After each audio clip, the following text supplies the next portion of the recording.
War makes people stupid, brave, or dead. Cade Wren never figured out which one he wasn't till he made a joke to a 7-foot alien war goddess in full battle armor, and she didn't laugh. The war room hummed with tension, walls lined with flickering holomaps showing a blood-soaked front line. Ice storms battered the reinforced dome overhead, casting deep shadows through the high command tent of Outpost Deltaville. Everyone was exhausted, human, Vakari, even the stoic cyborg tactician whose neural lines blinked red with era fatigue. Lieutenant Cade Wren, still crusted in plasma soot from the last skirmish, leaned against the bulkhead, adrenaline bleeding from his bones. His left shoulder was bandaged, right arm bruised. His tongue, however, worked just fine. Commander Thalara of the Vakari, highborn warrior of the Kesha mantle, stood across from him in gleaming black armor with obsidian ridges alien, ancient, beautiful in its menace. Her helmet, sculpted like the face of a predator god, turned toward him. Lieutenant Wren, she said, voice metallic and cold, you have fought beside me 3 engagements. That earns you 1 question. Asked. Cade raised a brow, blinking through the ache. 1 question, 1 answer, she confirmed. I do not repeat. Everyone in the war room paused. Vakari culture didn't do small talk. When a warrior offered a question right, it was a sign of high regard or challenge. The translator node on Cade's collar buzzed softly. He should have asked something smart, something strategic. Instead, he smirked and said, what do I want? You obviously. Dead silence. Even the AI in the corner stopped moving. Thalara didn't blink, didn't flinch. Her visor gleamed in the half-light, reflecting his face like a mirror dipped in shadow. She stepped forward. Accepted, she said. Cade's smirk froze. Wait, what? You have named your desire. I will respond in kind. If you survive tomorrow's engagement. And then she walked away, armor hissing softly as it flexed with her movement. Cade opened his mouth, then closed it. The Vakari recon commander behind him, eyes like black glass, whispered in warning. Human. She has begun the ritual. Cade turned, throat dry. Ritual? What ritual? She thinks you claimed her. She is responding.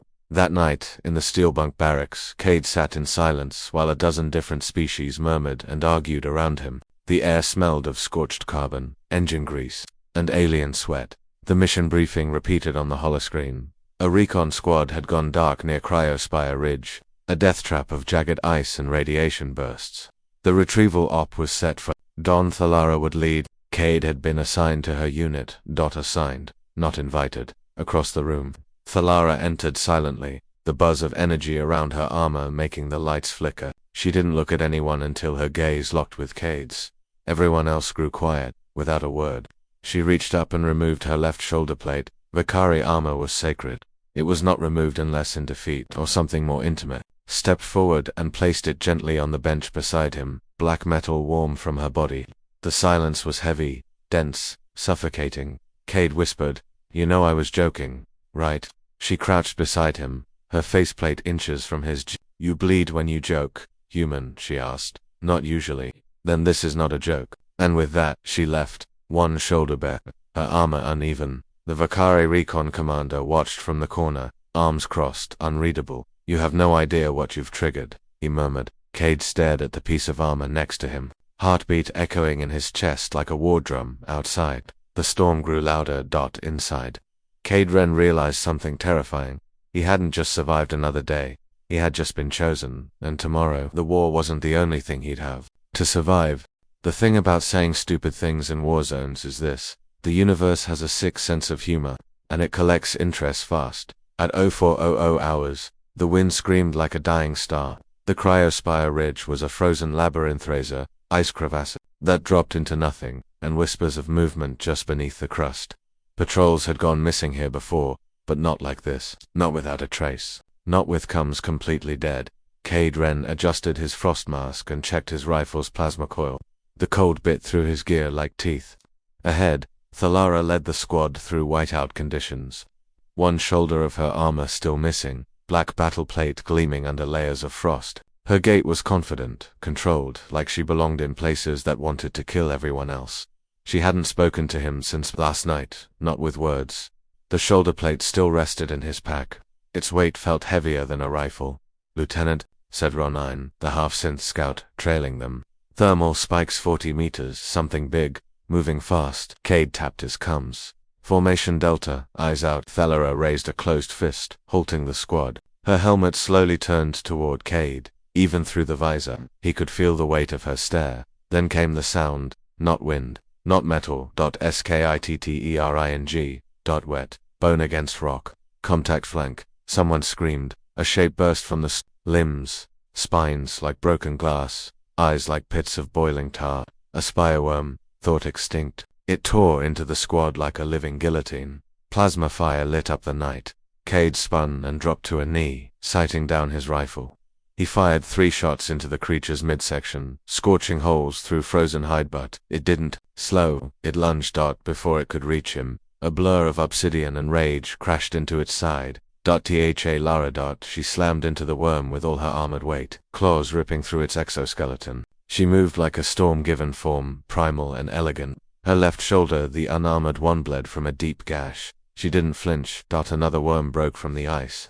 Cade rolled, took a hit across the back, and slid hard into a rock face. His vision blurred. A high-pitched scream echoed in his ears, an alarm or a predator shriek. He couldn't tell. Through the haze, he saw her.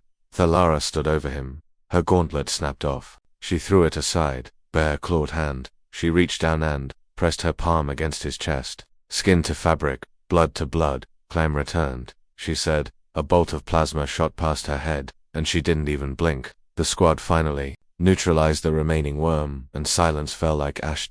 No one spoke. They only stared. Commander Thalara of the Valkyrie had just removed a second piece of armor. For a human. In battle. She helped Cade to his feet.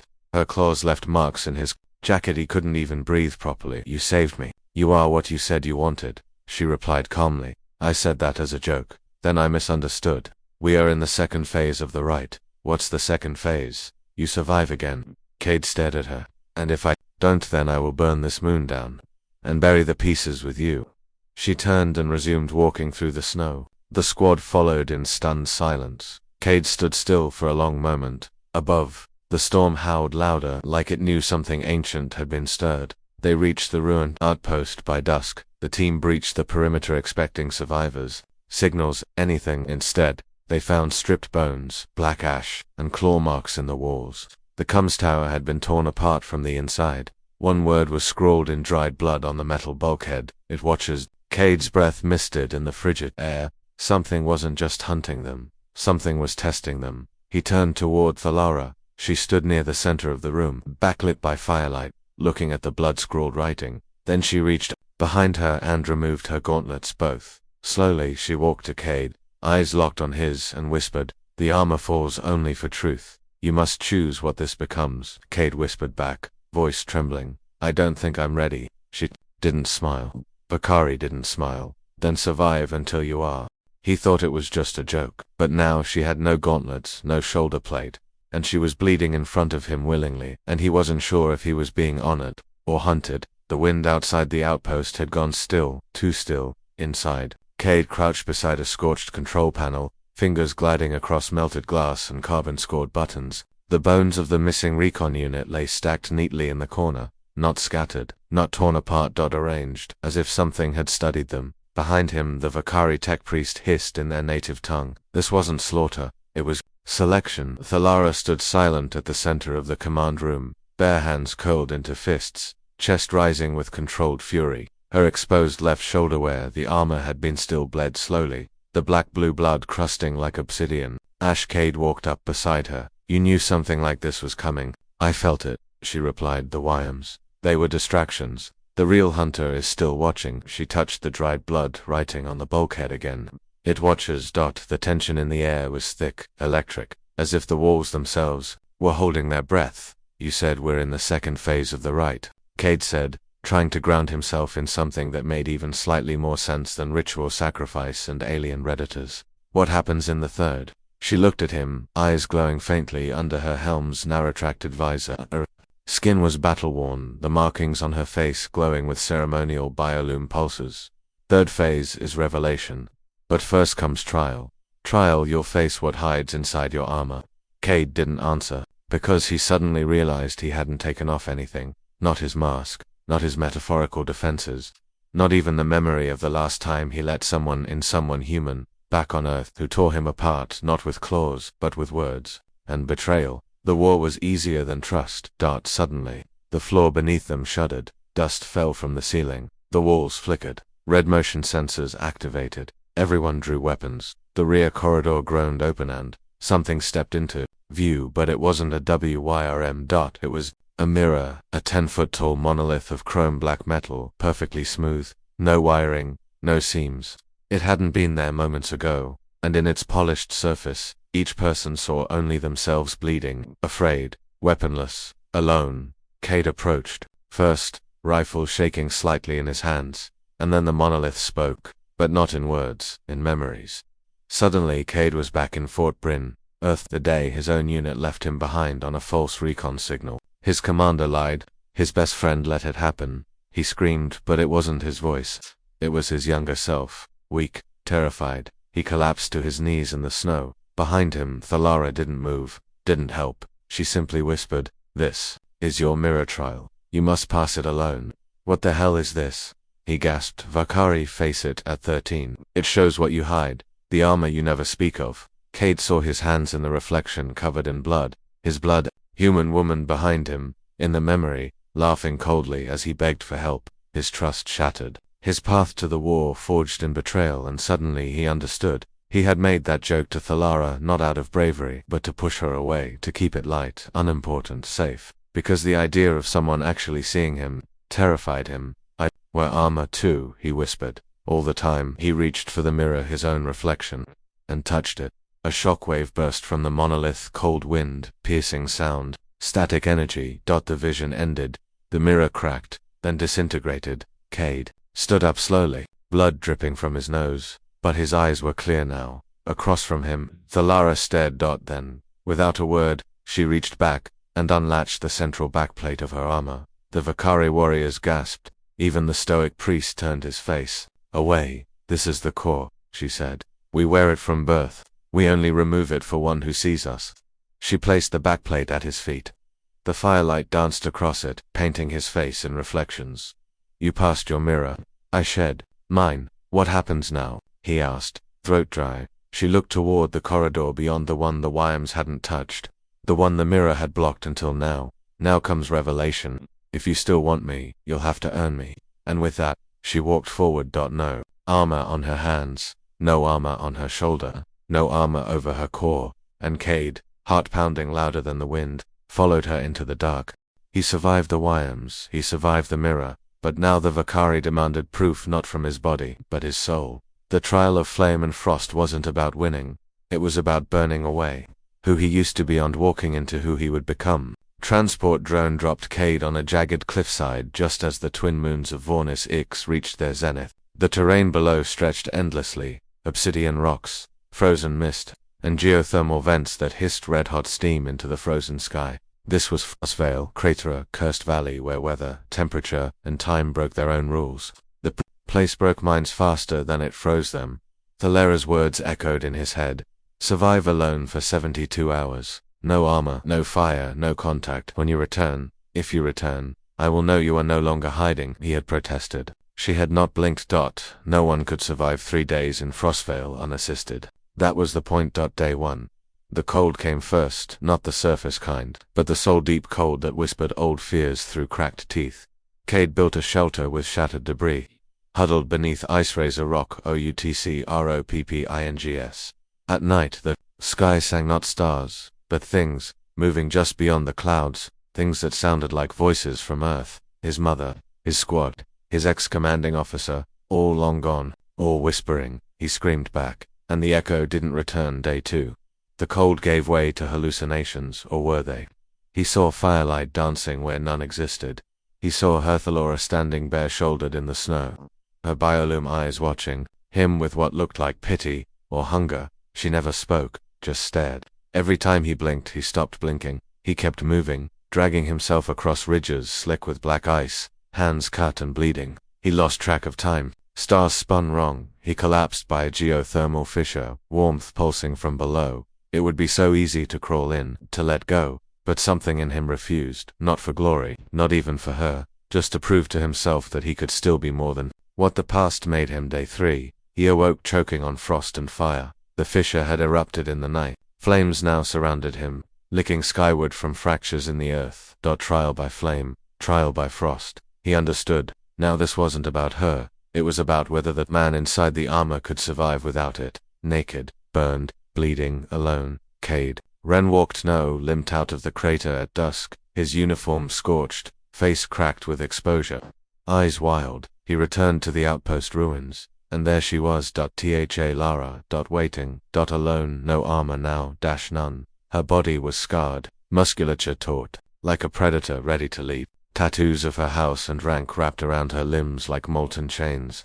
Her eyes met his biolume dimmed, now calm, expectant. She approached and touched his chest, then his cheek. You lived barely. Then we continue. She placed something in his hand, cold, smooth, familiar. His rifle. Cade frowned. What's this for? To show that you may now choose to carry it, not need to. She stepped back, and then, for the first time in his life, Cade witnessed something no human had ever seen. Thalara knelt, not in surrender, not in subservience, but in ceremony, and from a small case beside her she retrieved the last remaining part of her armor, her helmet. She held it between them and whispered, I have removed all pieces. There is nothing left between me and the world. Only you remain. Cade stared at her. His knees nearly gave out, not from pain, not from exhaustion, from the weight of what this meant. A warrior of a warlike species had just made herself vulnerable, in flesh, but in soul. You're trusting me.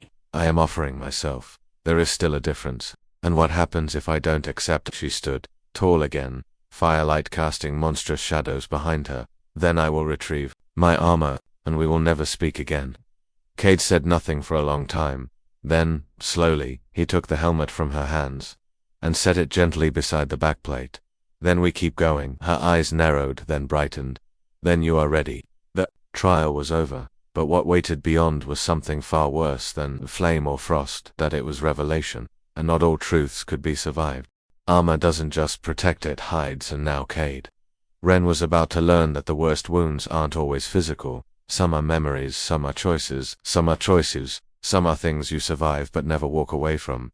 The sky above Outpost Delta bled orange as Vornus X's dual suns dipped below the jagged horizon. Red dust floated through the air like ash from a battlefield that hadn't finished burning. The storm had passed, but Cade Ren's real war was just beginning. He stood shirtless in the open, arms marked by frostbite and bruises, a fresh scar trailing down his left side from the Frostveil ordeal. The only thing that felt alive was the strange heat in his chest, like the trial had lit a fire inside him. He hadn't known he'd buried. Thalara approached without her armor, every step deliberate. Her bioluminescent tattoos flickered faintly like constellations under her skin, mapping lineage, honors, oaths. But her face bare, proud, scarred remained unreadable. You've passed frost and flame, she said. Now comes the third trial, revelation. Cade swallowed hard.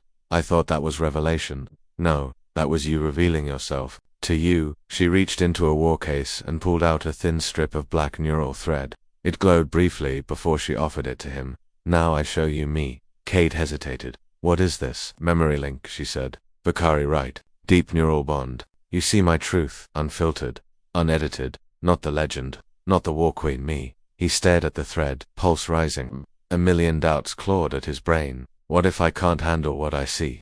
Then you walk away. I'll recover my armor. We never speak again. No shame, no war, no word. He looked at her again, this time not as a joke, not as an alien, but as someone terrifyingly, beautifully real. He took the thread. Do it. The neural memory hit like a comet. One moment he was standing in the red dusk, the next he was inside her past, and it was war. Cities of light falling from orbit. Bakari children crying in burial fires. Thalara's first kill barely. Her sister's corpse from the rubble of a fallen temple. The world collapsing, rebuilt with blood. Again and again. Cade gasped. Stumbling, the thread didn't let go. He saw her rising through ranks, not because she was noble, but because she had nothing else. Her oaths were written in the language of loss. He felt what she felt when her first squad betrayed her, trapped her in a breached bunker to save themselves. How she survived by killing her. Weigh out every last one of them when the enemy came, and when she returned, command rewarded her. Vakari strength, they called it. But it wasn't strength, it was scarring, and for the first time, Cade understood her armor wasn't a symbol of power, it was her prison. The memory ended. He collapsed to his knees in the dust, breath ragged. Thalara stood over him, bare, unmoving. She didn't ask if he was okay. She knew he wasn't. Now you know, she said. Cade slowly stood, legs weak, but voice steady. You carry more than I thought possible. I do not carry it. I wear it. Why show me this? Because if you still want me now after knowing what forged me, then this is no longer a ritual. It is real. Cade stared at her. Why me? She tilted her head slightly. Because when you joked, you weren't afraid of me. I should have been, yes, but you weren't. Silence. Then, slowly, Cade stepped forward. You said, if I wanted you, I had to earn you. He reached up and gently touched the place where her shoulder plate once rested. Skin met skin, her breath hitched barely. I don't want your armor, he said. I want you, even if it breaks me. Her gaze flickered, and then, at last, softened. Then we are bonded. Before he could respond, the sky above exploded with crimson light. Alarms blared. The outpost perimeter was under attack, but not by YMs, something else. Thalara's eyes went hard. They watched. Now they act. Who? Cade shouted, grabbing his rifle. She turned to him. The ones who hate what we just became. The armor was gone. The masks were shattered. But before anything real could begin, someone wanted it ended. Not with honor. Not with battle, but with erasure. Sirens screamed across the ruined outpost. The sky turned crimson, pulsing with triangular shadows descending from the clouds like blades. Hostiles, inbound unknown signature. Not VA carry. Not native fauna. Not human. Not human. This was something new. Cade and Thalara stood back to back, unarmored, exposed. Around them squadmates scrambled into defensive positions. The ground beneath their feet trembled as kinetic pulses struck the upper ridges. Debris rained down like meteors. Ronein's voice cracked over the comms. Incoming on all vectors. They're not transmitting any flags. Full cloak techno heat signature were being scrubbed. Cade turned to Thalara. Scrubbed. Not enemies, not hunters, cleaners, sent to erase what shouldn't exist. He remembered the blood-smeared wall in the Lost Squad's outpost. It watches. They weren't killed by YMs, were they? He said. Thalara shook her head, jaw tight. No, they saw what we saw. Something that challenged protocol. A human, a Vakari, choosing. Her voice darkened. Unity terrifies the old powers. Overhead, gunships without insignia descended through the storm, shaped like obsidian daggers. Plasma turrets unfolded. From their holes, worry like vultures, preparing to feast. A distant voice crackled over a scrambled, open frequency. Biological anomaly confirmed. Ritual breach detected. Purge authorization granted. Cade blinked. They're coming for us. Not just us, Thalara said. But what we represent. She looked at him. No armor, no helmet, and yet more warrior than ever. This is the final trial, she said softly. To let go of what? Of everything except each other. Cade stood on the outpost's highest balcony, watching the death fleet descend. He saw the younger soldiers glance at him like he was a ghost already. He saw Thalara standing beneath the crimson sky, her markings glowing like constellations on the edge of collapse. And then he made a decision. He unclipped his rifle and dropped it. It clattered to the ground, useless, loud in the silence. Everyone froze. Thalara turned, stunned. What are you doing? The trial, right? Letting go. I'm letting go of fear, of the idea I have to fight alone to matter. He walked up to her, exposed to every targeting sensor in orbit. If they're going to kill us, they'll have to look us in the eyes. When they do it, a quiet passed through the outpost, and then something changed. The ships paused. As if watching, confused. And in that instant, Thora understood. She turned to her warriors and shouted in Vakari, "Drop your arms!" Gasps, hesitation. But one by one, Vakari warlords laid their rifles down. Humans followed. Within seconds, the defense grid was silent. Only people remained. Unarmed. Omori. Overhead, the first gunship began to charge its primary cannon. Cade turned to Thalara. I meant what I said. I want you. Not the legend, not the armor, just you. Her voice trembled with quiet rage. And I want you, Cade Wren of Earth. But if we die, then we die soon. The blast charged. Red light engulfed them, but the shot never landed. Instead, the cannon fizzled. The ship veered, retreated. One by one, the death fleet backed off. No shots fired. A single final message echoed across the comms. Anomaly stabilized. Evolution acknowledged. Then silence. Cade blinked up at the sky, stunned. What just happened? Thalara exhaled slowly. Proved them wrong, not with weapons, but by refusing to hide. Letting go, Cade said again. She nodded, stepping forward, placing her forehead against his. A Vakari gesture of binding, permanent, sacred, and they saw it. Truth with no armor. Love without deception, and they knew they were too late. That night, under the stars, No one rebuilt their armor. Instead, humans and Vakari sat side by side by the fire, for the first time in either species' history, not as soldiers, but as people. The fleet left, the outpost held, but peace was never the reward, it was the next battlefield. Cade stood in front of the Galactic Tribunal, 300 meters tall, a crescent chamber of polished obsidian. No light touched the sea, an endless void. The Vakari had warned him. The darkness above you is not decoration, it's tradition. It reminds you who's watching, and who's allowed to speak.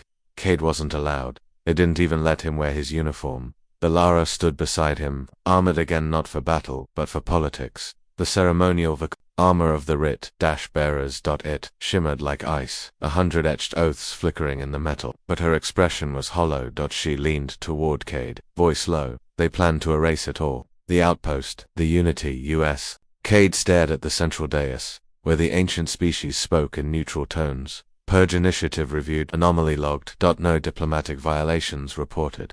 However, interspecies contact classified as contaminated. A ripple of whispers across the chamber. Thalara clenched her fist beneath her robes. They want our truth buried under procedure. Back at Crucible Base, soldiers were being separated. Vakari and humans were pulled from shared quarters. Joint patrols suspended. Co-training ops shut down. Whispers moved like rot in the halls. It was a manipulation. He seduced her. She turned traitor. The cleaners left only because the threat was contained. No one mentioned the fleet. That couldn't fire.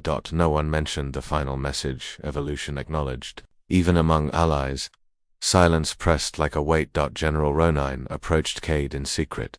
You're being offered a discharge, the cyborg said, sliding a datapad across the table. Cade blinked. You mean exile?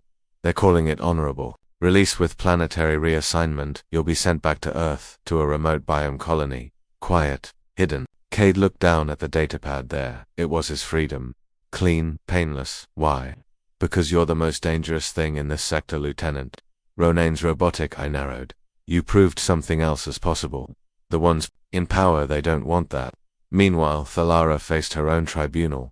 Elders with faces like carved stones spoke in riddles and curses. He is soft-formed, short-lived, unbonded. Why tie the heart of the writ-bearer to a creature without memory or legacy? You discarded sacred right. For what? Curiosity? She stood in silence, fists unclenching slowly. No, she said at last. Not curiosity, clarity. She slammed her gauntlet into the council floor. For once, I saw someone who didn't see a title, or armor, or lineage. He saw me, and I saw him back. Silence.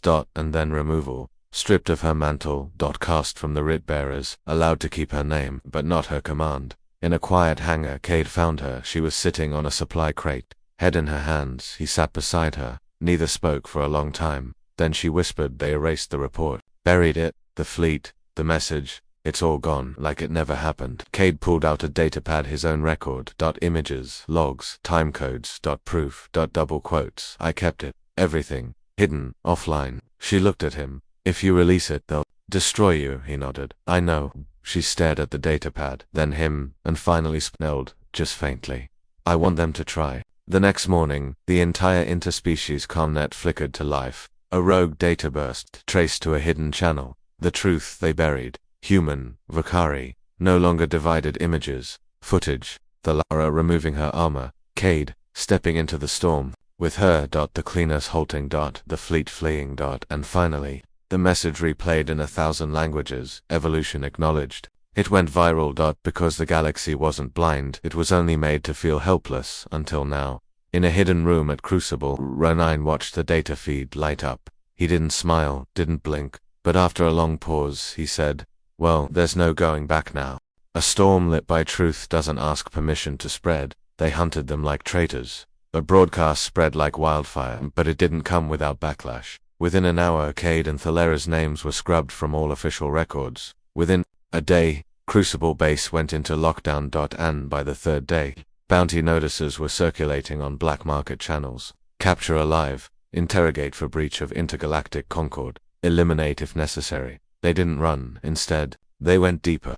Cade stood in the ruins of Outpost Janine, the place it all started. Sand still scattered with broken hull fragments. Shattered armor plating, ghosts, in every direction. The beacon was gone, but memory wasn't. Thalara stepped beside. Him. Armor stripped again this time, not in surrender. In defiance. They want silence, she said, so we speak louder. How? Cade asked. Behind them, a rumble. Not the storm. Engines. 1, then 2. Then dozens. Ships coming in low. Their hulls patched and mismatched. Pirates, traders, fringe captains, exiled scholars. All of them had seen the message. All of them believed. And one of them, a towering Jurchen female with tusks of polished obsidian, stepped out and declared, "We are what they feared. Truth shared across bloodlines. Honor between species. We came to help you build." Cade didn't breathe for a second, then he looked at Falara. "They're not just following a signal." She nodded. "They're following you." A new outpost rose, not for war, not for politics, a sanctuary. A place with no banners, only oaths. Engineers of 7 species worked side by side. Vakari forged steel and memory into new armament to be shared.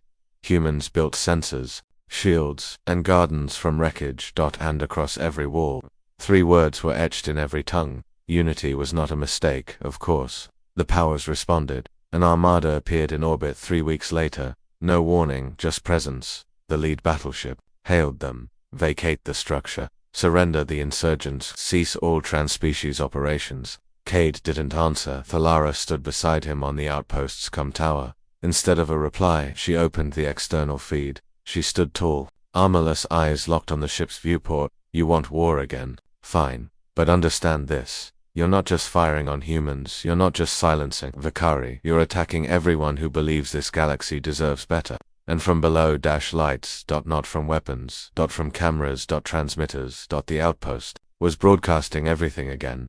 They weren't hiding, they were daring the stars to look away. The armada didn't fire, they hovered, watching, waiting. Waiting. And then, a ripple, one of the escort ships peeled away. Then another, and then the main battleship shut down weapon systems and turned. No fire. No blood. Just recognition. They'd seen it before, and this time they didn't want to stand against it. A year passed. The old orders fractured, some still clinging to control, others breaking free. In the shadows, whispers of a new council emerged, not chosen by bloodline or conquest, but by act. By sacrifice. By truth told under threat, and leading it. Not a king, not a warlord, a pair, one human. One Vakari. No longer soldiers, not even lovers in the way the old empire understood, but something far more dangerous, the first of a new kind. One night, in the silence between shifts, Cade stood under the stars. Lara joined him, a new mark on her wrist etched in human ink, not Vakari steel. "Still think it was a joke?" she asked softly. He smiled. "The joke became the revolution." She looked at him, then pulled off her gauntlet. "One last time. Not in vulnerability. In trust." "Then let's give them something to laugh about."